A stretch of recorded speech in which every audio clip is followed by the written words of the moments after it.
Welcome back to FantasyFran.com. I'm Sports Crazy Chris Barnes. With me always, Mr. Fran Tarkenton. And Fran, we joke around a lot about the kicker and the kicker position, but a lot of these guys that you have in your top five have played major roles. Well, they have, and they've got to be on teams that have offenses to get them in position to kick. Sure. And so that's why we start off with Mason Crosby, because Green Bay is going to move the ball down the field. They're going to get in. They're going to make first downs. They'll get in position to score touchdowns, but they're not going to score touchdowns all the time. Sure. Mason Crosby will get a lot of opportunity to kick field goals. And that's why we have him number one. Sebastian Janikowski, another go. Oakland, I think, will move the ball against Kansas City. They're going to have a harder time getting it into the end zone. So they're going to stretch Janikowski out, and they're going to hit 50-yard field goals, 55-yard field goals. He can go from 60 or plus. Billy Cundiff, Baltimore, same thing. Conservative offense, good defense.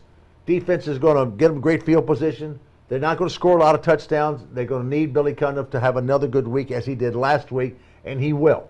John Casey, here's an old-timer, Georgia kicker. But New Orleans, the same thing. They move the ball down the field, not scoring as many touchdowns as I would expect them to score, but Drew Brees is always going to get them in position to score and kick field goals, and that's why I've got John Casey 4.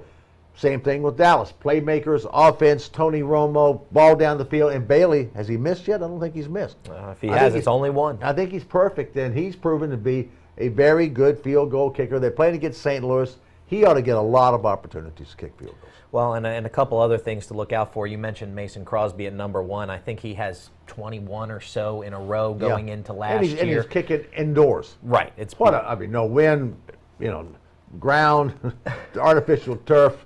I mean, my goodness. That's perfect. And the other thing is that Robbie Gould, who you have just outside of the top five, I think if he converts his next two, will be the all-time most accurate kicker in NFL history. So be sure to take a look at that this week as it pertains to kicker. But Robbie Gould's got the problem of being in London, so he could be foggy, rainy, cold, all grass, divots. It's all kind of bad things in there. A lot of things can go wrong on that. So we'll see what happens, but these are all your Week 7 kickers right here at FantasyFran.com. Join us next week when we go through all of the Week 8 projections. Thanks again.